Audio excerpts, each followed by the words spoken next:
दोस्तों ये कहानी है एक ऐसे पैरासाइट की जो कि लोगों के कान के जरिए दिमाग के अंदर घुसकर उनके पूरे ब्रेन पर काबू कर लेता है।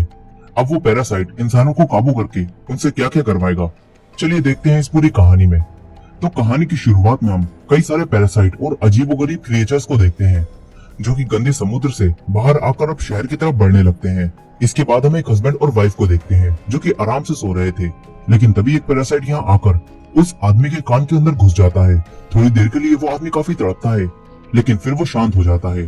अब इसके बाद हम एक लड़के शिंची को देखते हैं जो कि आराम से गाने सुन रहा था। तभी यहाँ एक और पैरासाइट आकर उसके कान में घुसने की कोशिश करता है, लेकिन शिंची ने ईयरफोन लगा रखे थे, इसलिए अब वो पैरासाइट नाक के जरिए अंदर जाने लगता है। तभी शिंची उसे देखकर उसे दूर फेंक देता है। शिंची डरते हुए एक बुक के जरिए उसे मारने की कोशिश करता है, लेकिन वो पैरासाइट उसके हाथ पर काटकर उसके हाथ के अंदर घुस जाता है। तभी शिंची घबराकर एक केबल से अपने हाथ को बांधकर उसे बीच में ही रोक देता है। तभी शिंची की आवाज सुनकर उसकी मॉम यहाँ आ जाती है। शिंची उनसे कहता है कि उसके हाथ में कोई कीड़ा घुस गया है, लेकिन उसकी मॉम कहती है कि ये लड़का मजाक कर रहा है। वो शिंची के पास आकर उसके एक हाथ से उसका दूसरा हाथ छुड़ा देती हैं और फिर देखती हैं तो यहाँ उन्हें कोई भी कीड़ा नहीं दिखता। उन्हें लगता है कि शिंची अभी से ही सटिया गया है। शिंची भी चौंक जाता है कि आखिर वो कीड़ा कहाँ गायब हो गया। अब तभी उसकी मॉम वही गाना सुनती है जो शिंची सुन रहा था। फिर उसकी मॉम शिंची से कहती है कि इस तरह के गाने मत सुना कर, तभी तेरे को ऐसे वहम होने लगे हैं। अब ये कहकर उसकी मॉम यहाँ से चली जाती है। शिंची सोचता है कि वो कीड़ा आखिर कहाँ गायब हो गया। अब अगली सुबह शिंची जब ब्रेकफास्ट कर रहा होता है तो उसे अपने राइट हैंड यानी कि जिस हाथ में वो पैरासाइट घुसा था उस हाथ में अजीब सा महसूस होने लगता है। फिर हम उसी आदमी को देखते हैं जिसके अंदर पैरासाइट घुस गया था। वो आदमी अब अजीब सा बिहेव कर रहा होता है और अब वो अपनी वाइफ के पास जाता है। अचानक से उसका मुंह एक बड़े से क्रिएचर के मुंह में बदल जाता है जिसके अंदर कई सारी आंखें थीं। उसकी वाइफ कुछ भी समझ पाती इससे पहले ही वो आदमी अपनी वाइफ को खा जाता है। यानी कि उस पैरासाइट ने इस आदमी के ब्रेन को पूरी तरह से अपने काबू में करके इसे एक क्रिएचर बना दिया है। अब हम फिर से शिंची को देखते हैं जो कि अपनी दोस्त सातोमी के साथ स्कूल जा रहा था, लेकिन आज शिंची का बिहेवियर थोड़ा बदला हुआ था और उसके राइट हैंड पर उसका कोई भी काबू नहीं था। वो सातोमी को गलत जगह छू देता है और सातोमी उससे गुस्सा होकर चली जाती है। फिर क्लास में पढ़ते हुए उसकी रेजर नीचे गिर जाती है और जब शिंची उसे उठाने के लिए हाथ आगे बढ़ाता है तो तभी उसका हाथ बड़ा होकर रेजर उठा लेता है। इसके बाद बास्केटबॉल खेलते हुए शिंची बॉल को काफी दूर से उसी हाथ से रिंग में डाल देता है। शिंची कंफ्यूज हो जाता है कि उसके हाथ के साथ ये सब क्या हो रहा है, इसीलिए वो वापस घर आकर इंटरनेट पर इस बारे में सर्च करता है। तभी उसके हाथ से एक आंख बाहर आती है। शिंची उसे देखकर चौंक जाता है, लेकिन वो आंख वापस अंदर चली जाती है। शिंची अब अपना हाथ काटकर आंख निकाल कर देखने वाला था, लेकिन तभी उसका हाथ एक बड़े से सांप में बदल जाता है और उसे ही डरा देता है। फिर उसका हाथ एक छोटे क्रिएचर में बदल जाता है। शिंची उसे देखकर काफी डरा हुआ था। तभी वो क्रिएचर कहता है कि मैं फेल हो गया। शिंची कहता है कि ये मेरे हाथ को क्या हो गया। तभी वो क्रिएचर भी कहता है कि ये मेरे हाथ को क्या हो गया। अब वो क्रिएचर शिंची की बातों को दोहराने लगता है। फिर वो शिंची को बताता है कि मैंने तुम्हारा हाथ खा लिया है। वो क्रिएचर शिंची से कहता है कि मुझे बात करना सिखाओ। वहीं दूसरी तरफ हम उसी आदमी को देखते हैं जिसकी बॉडी पर उस पैरासाइट ने कब्जा कर लिया था और वो पैरासाइट भी अब टीवी के जरिए इंसानों की भाषा सीख रहा था। और तो और उसने इस आदमी की वाइफ को खा लिया होता है। अब अगले दिन सुबह शिंची जब सोकर उठता है तो वो देखता है कि वही क्रिएचर जो कि उसके हाथ से जुड़ा हुआ है वो उसका लैपटॉप और बुक से इंसानों से जुड़ी इन्फॉर्मेशन पढ़ रहा है। शिंची उससे कहता है कि मैं हॉस्पिटल जाकर तुझे कटवा दूंगा, कि मैं तेरे हाथ की सेहत से जुड़ा हुआ हूँ, इसलिए तुम्हें अपना पूरा हाथ कटवाना पड़ेगा, जो कि शिंची कभी भी नहीं करवा पाएगा। अब वो पैरासाइट शिंची को बताता है कि वो उसकी पूरी बॉडी पर कब्जा करने की कोशिश कर रहा था, लेकिन क्योंकि शिंची ने उसे हाथ में ही रोक दिया तो इसके बाद वो शिंची के हाथ पर ही कब्जा कर पाया और अब वो दोनों एक दूसरे से जुड़ चुके हैं। ये क्रिएचर कहता है कि तुम मेरे होस्ट हो और मैं अपने होस्ट के बगैर कुछ भी नहीं कर सकता। फिर वो क्रिएचर कहता है कि तुम मुझे मिगी बुलाओ। मिगी शिंची के जरिए स्कूल में कई सारी बुक्स पढ़ता है और इंसानों के बारे में और भी ज्यादा जानता है। वो स्टूडेंट्स को फाइटिंग प्रैक्टिस करते हुए भी देखता है और मिगी सिर्फ उन्हें देखकर ही फाइटिंग स्किल सीख लेता है। अब इसके बाद हम पेंटिंग क्लास में शिंची को देखते हैं जो कि अपनी पेंटिंग पर काम कर रहा था। तभी सातोमी यहाँ आती है और उससे कहती है कि अगर तूने फिर से वो सब किया ना तो मैं तेरी जान ले लूंगी।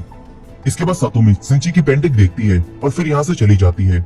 अब स्कूल के बाद शिंची रात में जब बात ले रहा होता है तो तभी मिगी कहता है कि मुझे तुम्हारी बॉडी को इन्वेस्टिगेट करना है। मिगी शिंची की पूरी बॉडी को देखने लगता है। यहाँ मिगी और शिंची में अच्छी दोस्ती हो गई होती है और मिगी शिंची को कोई भी नुकसान नहीं पहुंचाता, लेकिन इसी शहर में कई सारे पैरासाइट ने और लोगों की बॉडी पर भी कब्जा कर लिया होता है और वो पैरासाइट लोगों को मारकर खा रहे थे। ये खबरें पूरे शहर में फैल जाती हैं, लेकिन किसी भी आम इंसान को ये पता नहीं होता कि लोगों को कौन मार रहा है। अब एक दिन शिंची बस से कहीं जा रहा था। तभी मिगी सिंची से कहता है कि मुझे यहाँ पर किसी अपने जैसे पैरासाइट होने का एहसास हो रहा है। मिगी सिंची को यहीं उतरवा कर उसे एक शॉप में ले जाता है जहाँ इन्हें एक आदमी दिखता है। उसके शरीर पर भी एक पैरासाइट ने कब्जा कर लिया था और वो आदमी एक नॉर्मल आदमी को मारकर खा रहा था। उस आदमी को भी एहसास हो जाता है कि शिंची के शरीर में एक पैरासाइट है, इसीलिए वो आदमी शिंची को इंसानों का मीट खाने के लिए देता है। लेकिन फिर उसे पता चलता है कि शिंची का ब्रेन अब भी उसके काबू में है और पैरासाइट उसके हाथ से जुड़ा हुआ है। अब तभी मिगी को कुछ एहसास होता है। मिगी शिंची से कहता है कि अब ये तुम्हें मार देगा, यहाँ से भागो। शिंची बाहर निकलने की कोशिश करता है लेकिन उससे दरवाजा नहीं खुलता। तभी वो आदमी शिंची के पास आता है और अपना एक हाथ काट कर मिगी से कहता है कि तुम शिंची के हाथ को छोड़कर मेरे हाथ पर आ जाओ। लेकिन मिगी और शिंची में अच्छी दोस्ती हो गई थी, इसीलिए मिगी उसके हाथ पर जाने से मना कर देता है। फिर मिगी शिंची की जान बचाने के लिए इस पैरासाइट से फाइट करता है और क्योंकि मिगी ने शिंची के स्कूल में स्टूडेंट को फाइट करते हुए देखा था, इसीलिए शिंची उन्हीं मूव्स का इस्तेमाल करके इस पैरासाइट के ब्रेन और बॉडी को अलग कर देता है, जिससे वो पैरासाइट वहीं मर जाता है।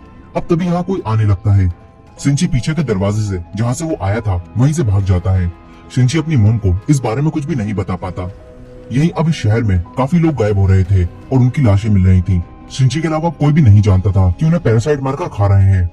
शिंची मिगी से कहता है कि तुम अपने पैरासाइट दोस्तों से कहो कि वो लोगों को मारकर ना खाएं। लेकिन मिगी कहता है कि हमारा खाना इंसान है। वो कहता है कि जैसे तुम इंसान सब्जियां और एनिमल्स को मारकर खाते हो, वैसे ही हम जिंदा इंसानों को खाते हैं। यहाँ मिगी शिंची से जुड़ा हुआ था, इसीलिए जब तक शिंची जिंदा रहेगा तब तक मिगी भी जिंदा रहेगा और शिंची की बॉडी से ही उसे खाना मिलता रहेगा। इसीलिए मिगी को इंसानों को मारने की जरूरत नहीं थी और मिगी शिंची को धमकी भी देता है कि अगर तूने मुझे चोट पहुंचाने की कोशिश की ना तो मैं तेरी जान ले लूंगा। शिंची उसे कहता है कि तू एक डेमन है। वो ये कहकर सो जाता है। वहीं दूसरी तरफ उसी शॉप में हम एक पुलिस ऑफिसर को देखते हैं जिसे उसी पैरासाइट की डेड बॉडी मिलती है जिसे शिंची और मिगी ने मारा था। यहाँ इन दोनों पुलिस ऑफिसर को पता चलता है कि मरने वाले आदमी ने पहले किसी इंसान का मीट खाया था। ये दोनों पुलिस ऑफिसर्स अब इस केस को सोल्व करने की कोशिश करते हैं। अगले दिन हम शिंची को देखते हैं जो कि अपने स्कूल में था। तभी मिगी को एहसास होता है कि यहाँ भी उसी के जैसा कोई पैरासाइट है जिसने किसी इंसान को अपने काबू में कर लिया है।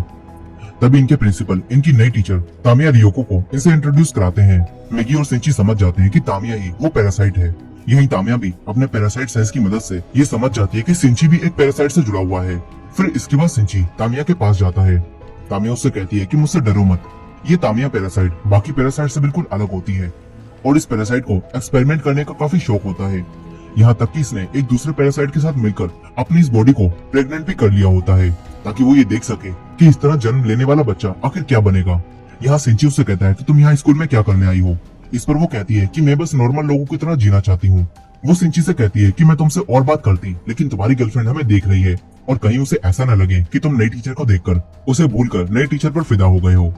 इसीलिए तामिया शिंची को बाद में मिलने के लिए कहती है। अब तभी सातोमी जो कि इन्हें देख रही थी वो यहाँ से चली जाती है। तामिया शिंची से कहती है कि मुझे स्कूल के बाद मिलना। मैगी भी तामिया से मिलने के लिए तैयार हो जाता है। वो शिंची से कहता है कि मैंने पहली बार ऐसा पैरासाइट देखा है जो इतना शांत होकर अपने होस्ट की बॉडी में रह रहा है। अब तामिया के बारे में और ज्यादा जानने के लिए शिंची बाद में तामिया से मिलने जाता है।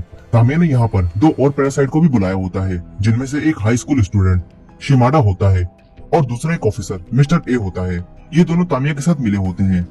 तामिया शिंची और मिगी को बताती है कि हम पैरासाइट को सरवाइव करने के लिए आपस में मिलकर रहना होगा और इसीलिए हमने मिलकर पैरासाइट्स का एक नेटवर्क बनाया है और हम सब एक दूसरे से जुड़कर एक दूसरे को इन्फॉर्मेशन देते हैं ताकि हम सब इंसानों के बीच छुपकर रह सकें और अपने लिए रोज इंसानों को मारकर खा सकें। तामिया शिंची से भी इनके नेटवर्क में जुड़ने के लिए कहती है लेकिन शिंची कहता है कि मैं पूरी तरह से तुम्हारे जैसा नहीं हूँ, तुम सब एक मॉन्स्टर हो। तामिया कहती है कि हाँ हम सब एक मॉन्स्टर हैं, इसीलिए मैंने मिस्टर ए के साथ मिलकर एक एक्सपेरिमेंट किया है जिससे मैं प्रेग्नेंट हो गई हूँ और क्योंकि हम दोनों ही पैरासाइट हैं इसलिए मेरे अंदर जो बच्चा है वो आखिर क्या होगा। इस पर मिगी तुरंत कहता है कि तुम दोनों ने वो इंसानों की बॉडी में किया है इसीलिए तुम्हारे अंदर एक इंसान का ही बच्चा है। तभी तामिया कहती है तो फिर हम कौन है? अगर हमारे अंदर इंसानों का बच्चा है तो असल में हम कौन है? हम बस इस बॉडी के जरिए जी रहे हैं। तामिया कहती है कि हमारे जीने का मकसद क्या है? तामिया इनसे कहती है कि इसीलिए मैंने हमारा नेटवर्क बनाया है और मैं पैरासाइट्स के फ्यूचर के बारे में सोच रही हूँ। तामिया शिंची को धमकी देती है कि अगर तुम्हें हमारा साथ नहीं देना तो हमारे खिलाफ कुछ भी करने की कोशिश मत करना, नहीं तो मैं 3 सेकंड में ही पूरे स्कूल को खत्म कर दूंगी। शिंची काफी डर जाता है। अब ये तीनों एक एक करके शिंची की डरी हुई शक्ल देखते हुए यहाँ से चले जाते हैं। तभी मिगी को कुछ एहसास होता है। मिगी शिंची से कहता है कि मिस्टर ए से सावधान रहना, मुझे वो ठीक नहीं लगता। अब इसके बाद हम एक घर को देखते हैं जहाँ काफी शांति थी और यही मिस्टर ए और शिमाडा यानी कि वही दोनों पैरासाइट इंसानों को खा रहे थे। फिर वो दोनों तामिया के पास जाते हैं। तामिया खुद पर एक्सपेरिमेंट कर रही थी, इसीलिए वो इंसानों को खाने के बजाय इंसानों जैसी रहने की कोशिश कर रही थी। वो इंसानों जैसा ही खाना भी खाती है। वो कहती है कि हमें इंसानों के बीच रहने के लिए इंसानों के जैसा ही सोचना होगा, तभी हम यहाँ पर सरवाइव कर पाएंगे। वहीं दूसरी तरफ सिंची काफी परेशान था, लेकिन वो अपनी मॉम को भी ये सब नहीं बता पा रहा था। वो अपनी मॉम से कहता है कि आप घर में ही रहना, क्योंकि वो जानता था कि बाहर काफी ज्यादा पैरासाइट हैं जो इंसानों को मारकर खा रहे हैं। लेकिन उसकी मॉम ये नहीं जानती थी, इसीलिए वो सिंची की बात पर खास ध्यान नहीं देती। अब एक दिन रात में अपने घर आते समय सिंची का सामना मिस्टर ए से हो जाता है, और मिस्टर ए को ये पता चल चुका था कि उस शॉप में जो पैरासाइट मारा था उसे सिंची और मिगी ने ही मिलकर मारा था। इसीलिए मिस्टर ए सिंची को मारने के लिए उस पर हमला करता है, लेकिन मिगी सिंची को बचा लेता है। मिगी मिस्टर ए से फाइट करता है। इन दोनों में यहाँ काफी तगड़ी फाइट चल रही थी। तभी सिंची आगे बढ़कर मिस्टर ए के अंदर एक लोहे का पाइप घुसा देता है, जिससे मिस्टर ए की बॉडी से खून बहने लगता है। और क्योंकि ये पैरासाइट एक इंसान की बॉडी में था, इसीलिए ये बॉडी कमजोर होने की वजह से पैरासाइट भी कमजोर होकर वहीं गिर जाता है। सिंची तुरंत यहाँ से भागकर अपने घर आ जाता है, लेकिन वहीं वो पैरासाइट अपनी बॉडी से रोड आर पार कर देता है, जिससे खून बहना बंद हो जाता है और वो पैरासाइट जिंदा बच जाता है। लेकिन उसे सरवाइव करने के लिए अब एक नई बॉडी चाहिए थी। तभी इस रास्ते से सिंची की मॉम गुजरती है, और ये पैरासाइट मिस्टर ए की बॉडी को छोड़कर सिंची की मॉम की बॉडी में चला जाता है। फिर थोड़ी देर बाद मिगी को एहसास होता है कि मिस्टर ए वाला पैरासाइट उनकी तरफ ही आ रहा है। वो सिंची को छुपने के लिए कहता है। सिंची एक चाकू लेकर वहीं छुप जाता है। तभी उसकी मॉम घर में आती है। मिगी समझ जाता है कि मिस्टर ए वाला पैरासाइट अब उसकी मॉम की बॉडी में आ गया है, लेकिन सिंची के लिए ये विश्वास कर पाना काफी मुश्किल था। तभी वो पैरासाइट डायरेक्ट सिंची के हार्ट पर हमला करता है और उसके हार्ट को जख्मी कर देता है। सिंची वहीं गिर जाता है। सिंची की बॉडी में अब एक छेद हो जाता है। फिर वो पैरासाइट यहाँ से कहीं और चला जाता है। यही सिंची अब मर रहा होता है, लेकिन मिगी सिंची को बचाने के लिए उसके हाथ से निकलकर उसकी बॉडी में चला जाता है। धीरे धीरे समय बीतता है और कुछ दिन बीत जाते हैं। मिगी सिंची के हाथ में दोबारा से वापस आ जाता है और सिंची जाग जाता है। सिंची अब बिल्कुल ठीक हो गया होता है। फिर मिगी उसे बताता है कि मैंने तुम्हारे हार्ट को ठीक करने के लिए अपने एक हिस्से को वहाँ छोड़ दिया, जिससे तुम्हारा हार्ट वापस रिकवर हो गया और तुम्हारी जान बच गई। मगर यहाँ सिंची दोबारा से जिंदा होने से बिल्कुल भी खुश नहीं था। उसके लिए अब जिंदगी में कुछ भी नहीं बचा था। यहाँ सिंची खूब रोता है। फिर अगले दिन सिंची तामिया के पास जा रहा था। तभी उसे रास्ते में सातोमी मिलती है। सातोमी उससे बात करती है, लेकिन सिंची का बिहेवियर अब फिर से बदलने लगा था। वो सातोमी से बात नहीं करता और भागता हुआ डायरेक्ट तामिया के पास आ जाता है। वो तामिया से कहता है कि मिस्टर ए कहाँ है, लेकिन तामिया कहती है कि उसे तो तुमने मार दिया। यहाँ तामिया सब कुछ जानती थी, लेकिन फिर भी वो बनकर दिखा रही थी। मिगी तामिया को बताता है कि मिस्टर ए ने उस पुलिस ऑफिसर की बॉडी को छोड़कर सिंची की मॉम की बॉडी को ले लिया है। सिंची कहता है कि मिस्टर ए तुमसे जुड़ा हुआ था, इसीलिए तुम्हें जरूर पता होगा कि वो कहाँ है। लेकिन तामिया साफ साफ सिंची को मिस्टर ए का पता बताने से मना कर देती है। सिंची उसे डराने के लिए एक चाकू निकालता है, लेकिन तामिया इन दोनों को ही डराकर यहाँ से जाने लगती है। तभी सिंची उसकी तरफ चाकू फेंकता है, मगर वो चाकू पकड़कर वापस सिंची की तरफ ही फेंक देती है। वो जानबूझकर सिंची को नहीं मारती। फिर वो यहाँ से चली जाती है। वहीं उन ऑफिसर्स को मिस्टर ए यानी कि उसी पुलिस ऑफिसर की बॉडी मिलती है। यहाँ इन्हें जांच से पता चल जाता है कि इस पुलिस ऑफिसर और उस शॉप के मालिक दोनों को मारने वाला कोई एक ही इंसान है। लेकिन ये लोग एक बात से परेशान थे, क्योंकि इस पुलिस ऑफिसर ने भी मरने से पहले कुछ इंसानों को खाया था और जांच में इन लोगों को ये बात पता चल गई थी। ये लोग सोचते हैं कि इन्होंने जो अफवाहें सुनी है कहीं वो सच तो नहीं। दरअसल इस शहर में ये बात फैल चुकी थी कि पैरासाइट इंसानों की बॉडी में इनके बीच छुपकर रह रहे हैं, लेकिन इन लोगों को लगता है कि ये सब बस अफवाह है। वहीं दूसरी तरफ सिंची हर जगह अपनी मॉम को ढूंढ रहा था। तभी एक दिन वो एक ऐसी जगह पर पहुंच जाता है जहाँ कुछ नेता लोगों के बीच वोट मांगने आए हुए थे। अब तभी मिगी और सिंची को एहसास होता है कि जो नेता लोगों से वोट मांग रहा है वो भी पैरासाइट है, और उसके अलावा भी यहाँ पर कई सारे पैरासाइट मौजूद हैं। मिगी ये सब देखकर चौंक जाता है। वो सिंची से कहता है कि पैरासाइट ने इतनी तरक्की कर ली है कि अब वो पॉलिटिक्स में भी घुस चुके हैं। मिगी काफी खुश होता है। वो सोचता है कि एक दिन पैरासाइट इस पूरी दुनिया पर कब्जा कर लेंगे। अब तभी इनके घर में वही दोनों पुलिस ऑफिसर्स आ जाते हैं। उन्हें सिंची पर शक होता है, इसलिए वो सिंची से थोड़ी बहुत पूछताछ करते हैं, लेकिन सिंची काफी चालाकी से इनसे झूठ बोलता है। फिर वो दोनों यहाँ से चले जाते हैं। अब काफी दिनों बाद सिंची फिर से स्कूल जाता है। यहाँ उसे सातोमी मिलती है। फिर यहाँ वही लड़का शिमाडा आता है। तामिया ने इसका इसी स्कूल में ट्रांसफर करवा दिया होता है ताकि वो सिंची पर नजर रख सके। शिमाडा सातोमी के सामने सिंची से पहली बार मिलने का दिखावा करता है और फिर वो यहाँ से चला जाता है। यहाँ तामिया इन दोनों को देख रही होती है। दरअसल यहाँ शिमाडा और तामिया को ये पता चल रहा था कि जब से मिगी ने अपनी सेल्स की मदद से सिंची की जान बचाई है, तब से सिंची की बॉडी में बदलाव हो रहा है। और वहीं दूसरी तरफ मिगी को भी ये सब पता चल जाता है। वो सिंची को ये सब बताता है अब इसके बाद मिगी सिंची को ये बताता है कि जब से मैंने तुम्हारी जान बचाई है तब से मुझे भी कुछ प्रॉब्लम्स हो रही हैं। मिगी कहता है कि मुझे ठीक रहने के लिए हर दिन 4 घंटे सोना होगा और जब मैं सो रहा होऊंगा तो मैं किसी भी तरह तुम्हारी मदद नहीं कर सकता।